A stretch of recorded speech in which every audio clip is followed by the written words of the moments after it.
Good morning, everyone. This is 𝗂𝗏𝗵𝗱𝗆 from Rocket. We've got attendees joining. I'm just going to wait 30 seconds or so more just to wait for a few more to join, and then we'll begin the webinar.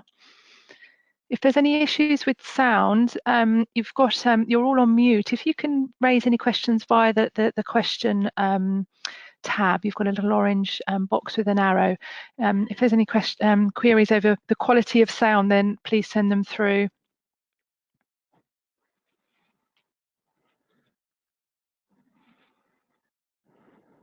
Right.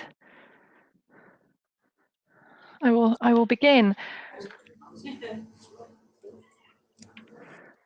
So, welcome everybody. I hope you can hear me clearly. My name is 𝗂𝗏𝗵𝗱𝗆 and I'm from Rocket Consulting. So thank you for joining us today. I'm really pleased to be up here in lovely sunny Yorkshire at the Hallmark Brighthouse Distribution Centre.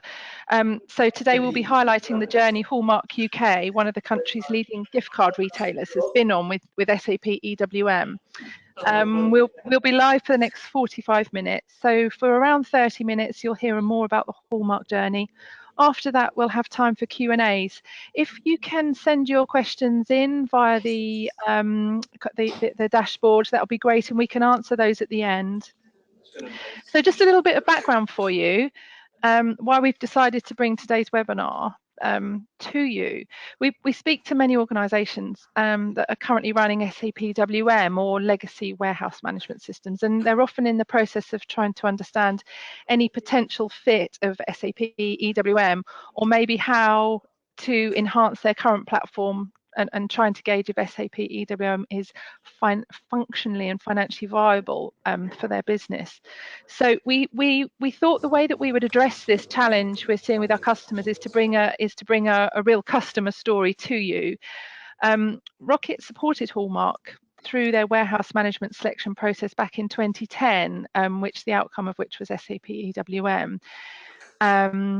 And we continue to work today as their trusted implementation partner, and we're really proud to continue that journey with them. So I do hope you get a lot of benefit from hearing Hallmark's story today.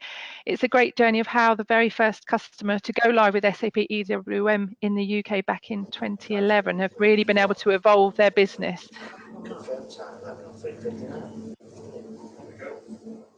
Oh. Little bit of background about Rocket, if you're not familiar with us. We're really proud to be the longest standing SAP EWM partner in the UK, ever since the first implementation with Hallmark back in 2011. And we've had many successful implementations and numerous awards for our work with the SAP supply chain platforms, and we're a trusted advisor and implementation partner for many leading businesses in the UK and Europe. So a few introductions for you, and then I'll hand over to Mark Donlan. So just a warm welcome to Mark, General Manager at Hallmark Cards, and he's helped support Hallmark and guide them successfully through their journey with EWM. So thank you, Mark, for taking the time today to talk through this journey. We've got Szymon Kozilski. He's our senior SAP supply chain consultant who's specialising in SAP EWM with over 15 years SAP project experience. Simon's been supporting the Hallmark through some of their most recent EWM implementations, and he's joining us today to answer any specific EWM questions you may have at the end. My name's 𝗂𝗏𝗵𝗱𝗆, and I help Rocket to market its specialist SAP supply chain services and products, and I help develop and maintain relationships with our customers and new and existing. So I'm going to hand over to Mark, and I will get back to you at the end of the session, and we'll answer any Q&As.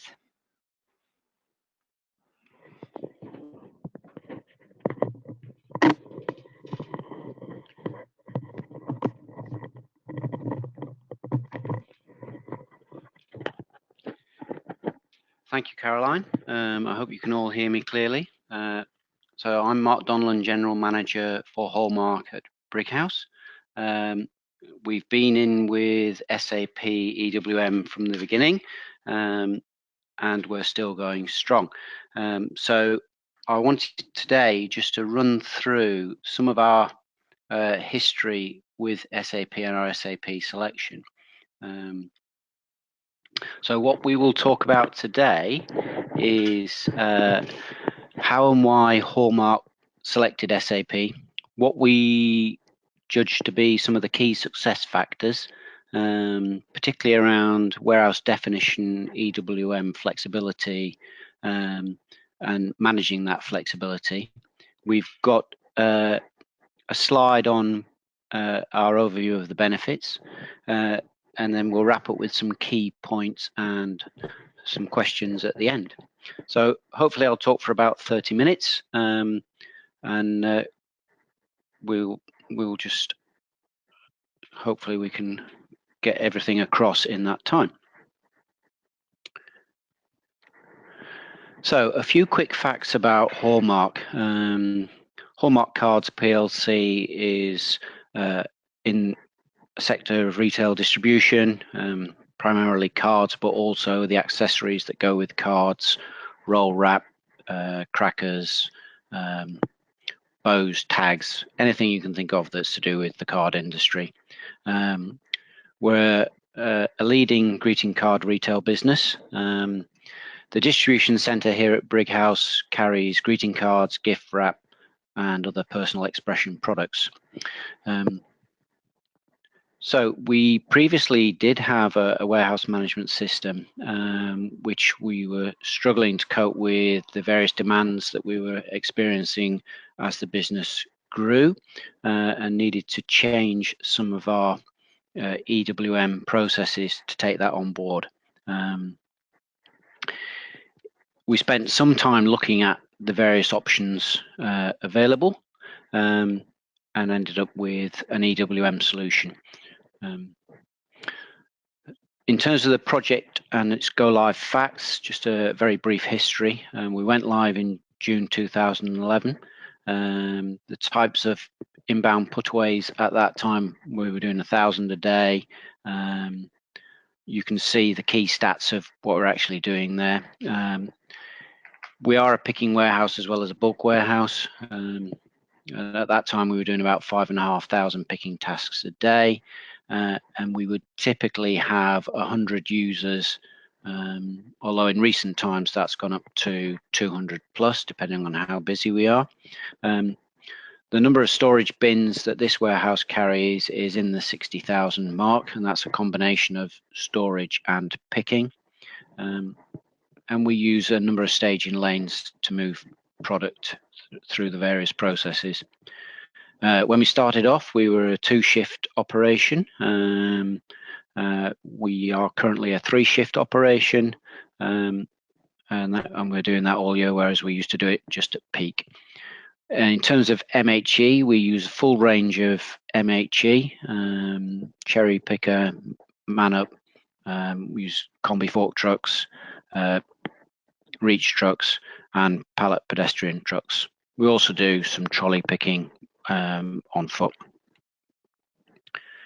So as with any any warehouse management solution selection, there's a whole range of factors that were part of our evaluation of what we needed going forward. Obviously costs at the top is always a primary function, but actually it was also driven by what our business requirements were at the time. And there was a number of factors that led us along the road towards SAP. Not least was what the wider business was doing in terms of its strategy, and whether you've got ERP being used in an SAP world. That's not to say that it's the key driver, because actually here, as we are today, we have a slightly different ERP which we plug into SAP EWM. Certainly functionality and usability was key to our selection, and as you'll see as we go forward, some of the flexibility that SAP gives you in terms of distribution routes has been a major factor for us. So three types of warehouse management on offer from SAP, and I just thought it'd be worth running down a list of criteria that led us to the SCM EWM solution.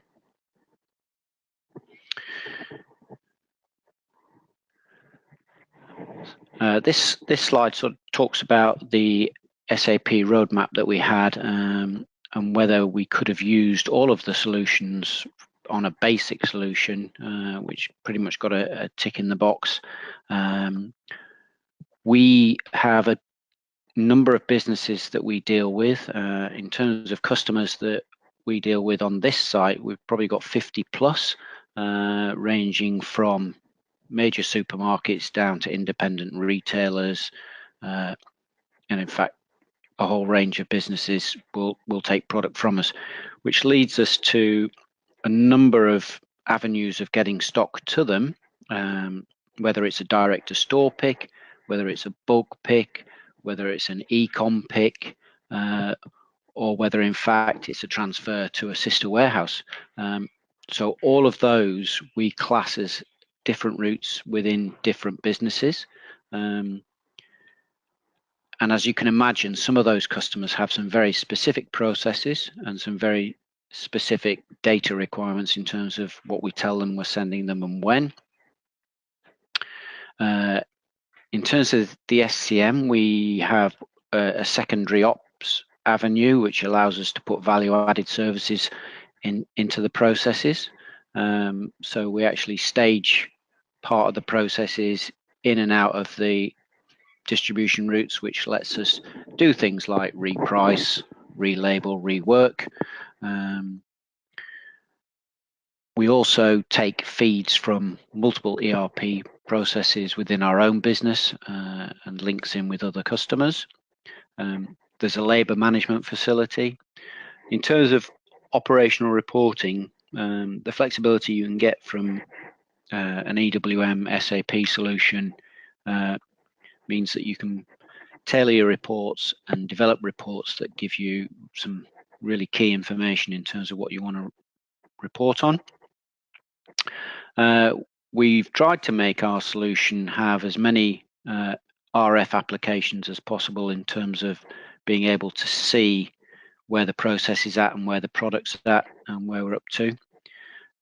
But there is a yard management facility, which in truth we don't really use at the moment.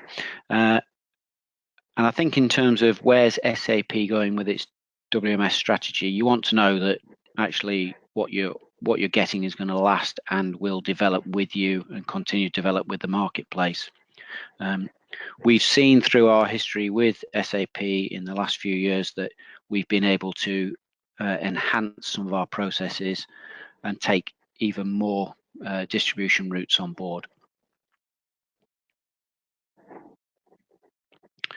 So, in terms of actually bringing this solution to life, the process configuration is a key element. Making sure that our business model can be mapped into the solution. The resource characteristics that we need to make this solution work, can we incorporate those? And we've talked about the different processes around forklift movements, pickup and drop off points, replenishment, through picking, through dispatch, through dispatch confirmation.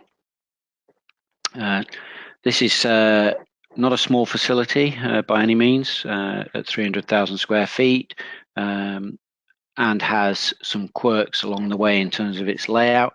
SAP has certainly been able to cope with some of those constraints. The other part is, can you make your operatives and your management and the rest of the whole solution behave in the way that you want it to and cope with the processes that SAP requires? As with any EWM implementation, there comes a point where you have to embrace the system that you're using.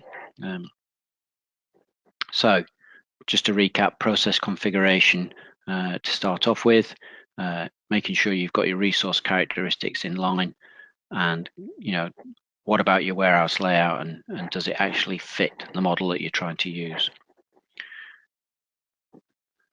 So in terms of warehouse layout, we have a number of complications which SAP takes away from us and builds that back into a solution.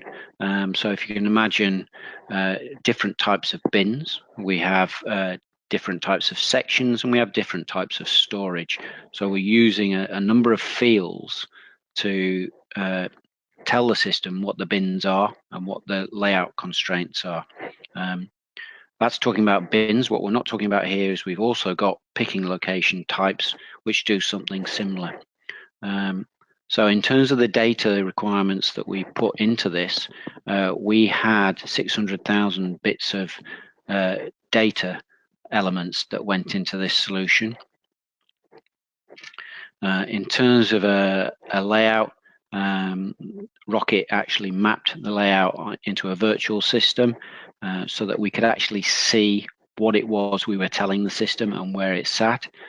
So if some of that data turned out to be spurious, you could actually see it. And you can see from the second part of the diagram that we did have a very tall stack when we first started off. Or is that and we were able to remove that quite quickly. In terms of where the bins were, what type of bins they were, and did they actually match the reality, the virtual layout allowed us to go very quickly to problem areas and correct any anomalies that were in there. So just to get to some of the key success parts of our implementation, given the number of distribution routes that we have, we needed process flexibility in there. This system gave us process flexibility. We got a lot of variation by the businesses that we dealt with. We incorporated even more variety as we've gone forward with the solution, including one major project in the last couple of years. We have a variation by customer, and whilst we might try to map as many customers into existing processes, we find from time to time that we are going to have to make some changes.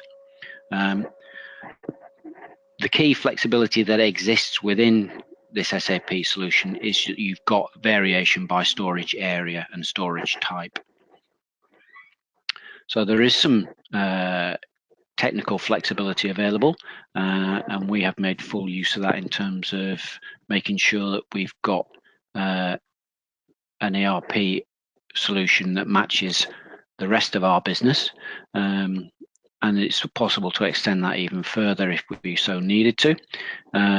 We've obviously tailored over time the RF experience. We've moved away from the handheld guns and gone more for wrist scanners, but we have a solution that we've been able to develop with Rocket's assistance to use Honeywell wrist scanners. During the implementation, you do need to be able to test this. You do need to be able to see the processes before you actually implement and as you implement, and a stage-by-stage implementation, and that flexibility was used. We had multiple stock owners. We did have to configure some reporting to match some of those requirements, and we were able to look at an end-to-end solution. As I've already mentioned, we have enhanced some of the flexibility along the way. We've looked at some of our business strategies and built-in solutions that lead us into a few tweaks that have been able to assist our business going forward. Things like units of measure, pick-up and drop-off optimization, and how we verify some of our tasks. So in terms of configuring SAP, it's all about process in terms of the foundation of this. If you can lay out your process and also get Rocket to lay out that process with you, in a way that everybody around the table understands, you'll have a very solid foundation for moving this forward. We've obviously had a few bumps along the road, being the first one in there. So it's fair to say that we did have to go back on some of these and rework some of them. If you want a very flexible warehouse process, you need to be clear about what that process is and whether it's necessary or a nice to have, or actually an unnecessary complication. The more standardization that you can build within your processes, the easier the implementation will be. Obviously keeping sight of what it is that the base requirement is.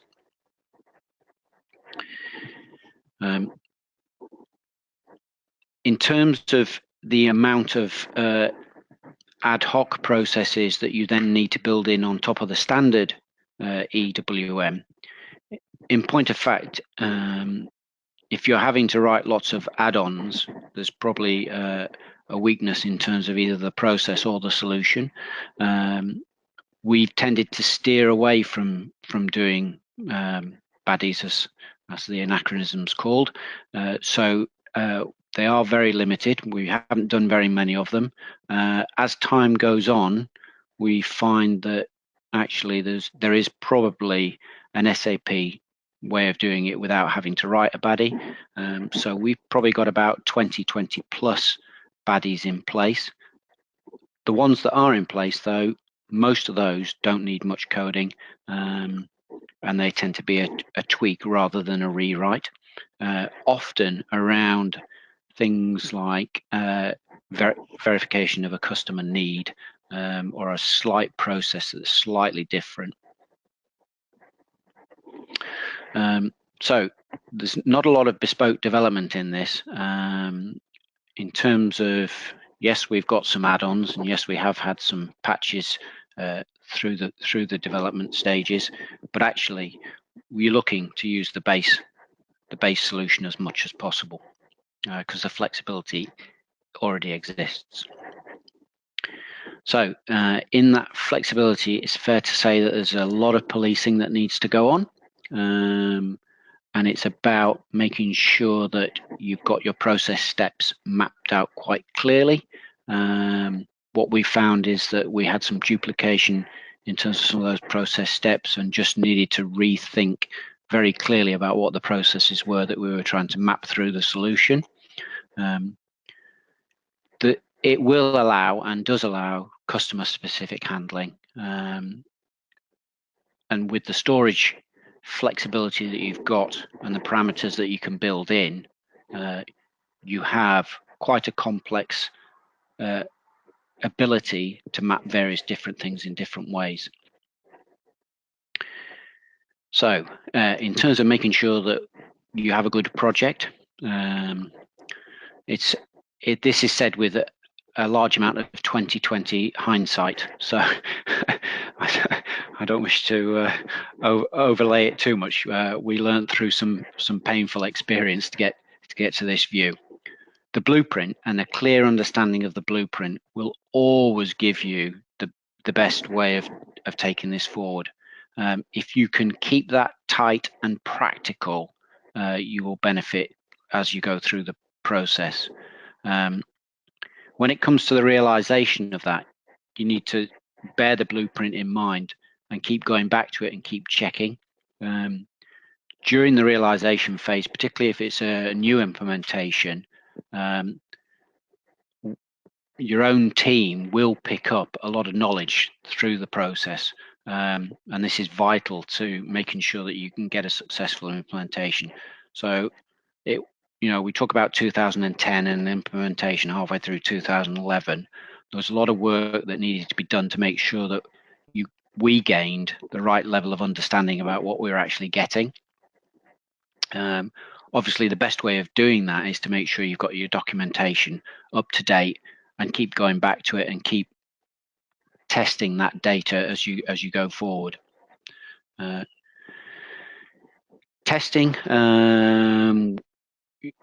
We had to have a bit of a rethink about testing as we went through. So testing process in isolation proved to be a bit of a weakness. You're best off making sure that you've got volume testing built in as part of the program. The ability to test in a non-live situation is there. We regularly use a test box. We're still using it today, but actually, the amount of testing that you do in as live a situation as possible and with as much data going on as possible. You need a bit of infrastructure to back a lot of this up. The data required to run this successfully means that you are looking at a lot of tables. So there's a lot of data flowing back and forth. And if you've got 15 processes running at once, you need to understand the level of requirement that you've got to make sure that this will work in as efficient a way as possible. We had a team of people who were used to working in an Opus microlize environment. We needed to move that along in terms of making sure that they could do SAP. And the amount of super users that you have at the beginning, or as you go through this, will affect how successful your implementation is. So if you can bring your people along and get them up to speed as soon as possible, that is the best way to do this. In terms of day in the life and knowledge acquisition, if you can get that right, it will smooth your path. In the end, when we finally got to a position where we were ready to implement, we didn't actually need that much on-site support, and we were able to go to third-line support quite quickly. And with the recent enhancements we've done, we have been able to do exactly that again. Low on-site and a lot of third-line support. So what we think we've got is a good way of validating warehouse layout through an SAP implementation and the virtual warehouse layout that the Rockets team have given us. As you go along, you can build in quality, and you probably just need to make sure that you're not going too far away from that path. Process understanding. This is all about process. You know, if we said at the beginning about foundations and understanding what process you're trying to map in, it is a complex solution, and you do need a team around you that understands that process. And you also need to be very clear about what process you're asking for SAP implementation to realize.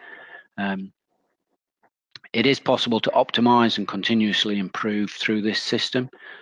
We are actually, even as we speak today, going back and making improvements on some of the process that we've got.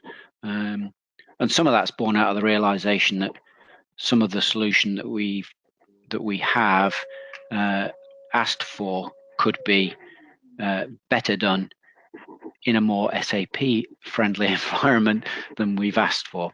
So we're going back and putting in more of a basic SAP solution. So just in terms of some words around what I've just said, I think I've covered all that.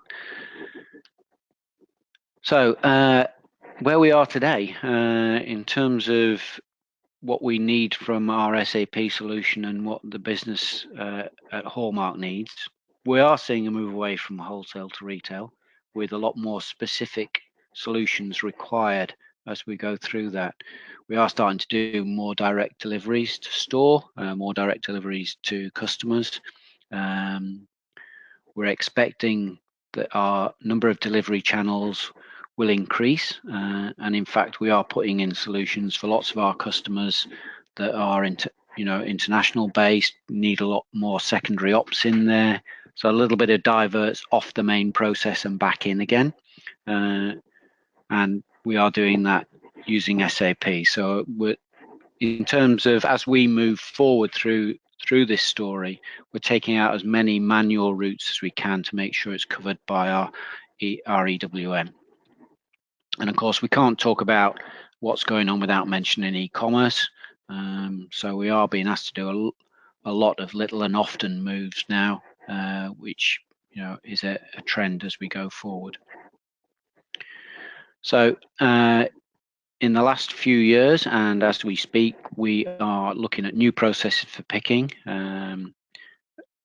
We already had some processes in there, but we've now got some much more tailored solutions for some fairly major players within the retail environment. We've been able to redesign pick faces. We've been able to both enhance and develop into a more complicated replenishment method for various distribution routes. And as I previously mentioned, we are looking to put in some secondary ops to enhance the international requirements.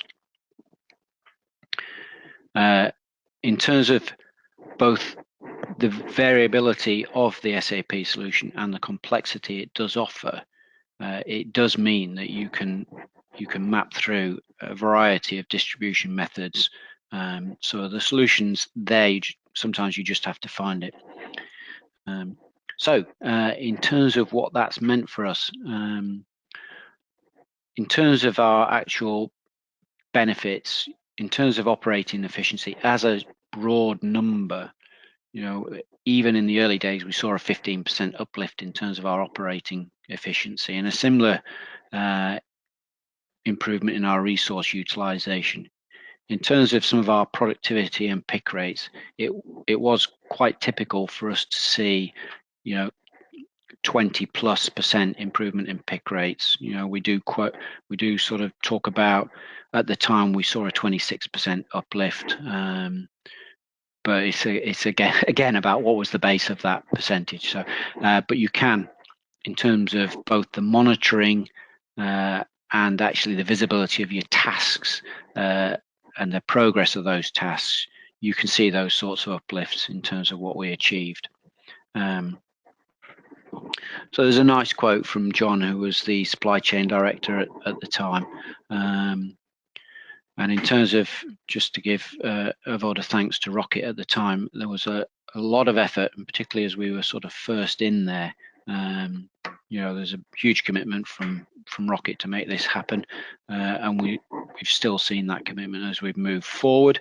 But again, I would say to all the people on the call that if you've got the basic process definition as a solid requirement, then that's the best starting point.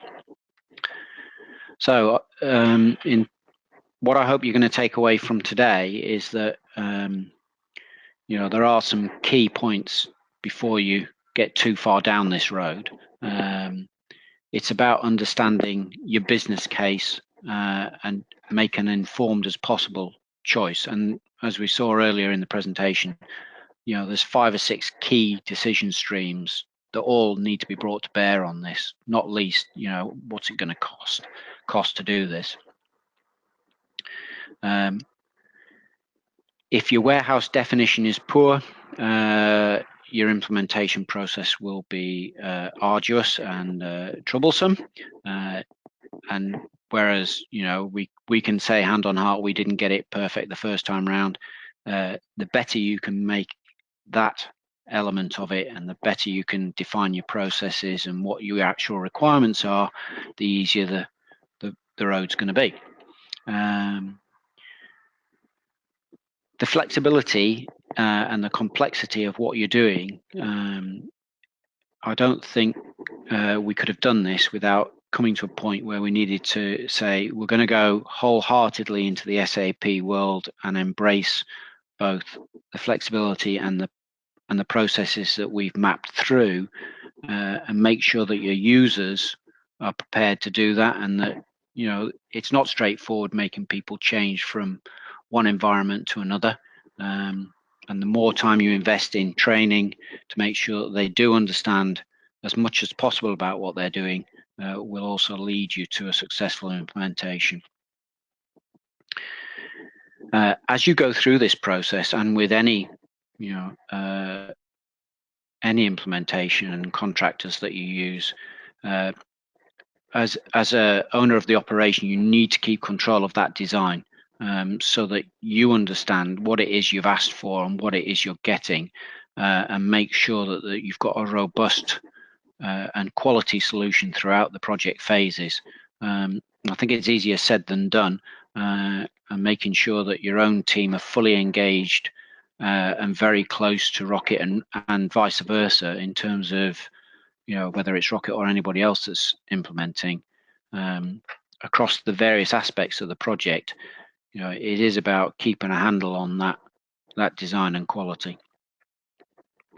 So just to wrap up, we've had a fair experience of doing an SAP implementation and various enhancements along the way, and we're always open to have a conversation with people offline about whether we think it was good, bad, or indifferent. But bear in mind that sort of we've been with this solution for a number of years, and we don't see ourselves moving to anywhere else. So we're on board with this and going forward with it.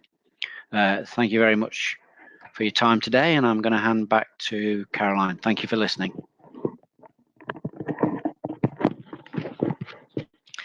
That's great. Thank you, Mark. That was a great run through. So since helping Hallmark through their WM selection, we've helped many businesses with their WMS selection and valuation process using our strategic warehouse management and valuation process. So if you do want to know more about this after the call, please do get in touch with us. But again, thank you very much to Mark. And if there's any questions, please do submit them via your dashboard. I can't see any on there at the moment, but please, as Mark mentioned, please do get in touch afterwards if there's any follow-up or any questions that we can help with.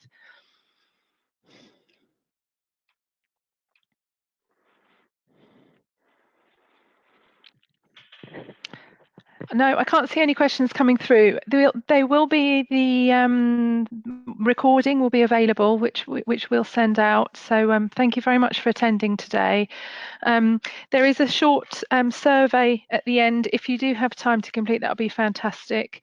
But again, thank you very much, and thank you for your time.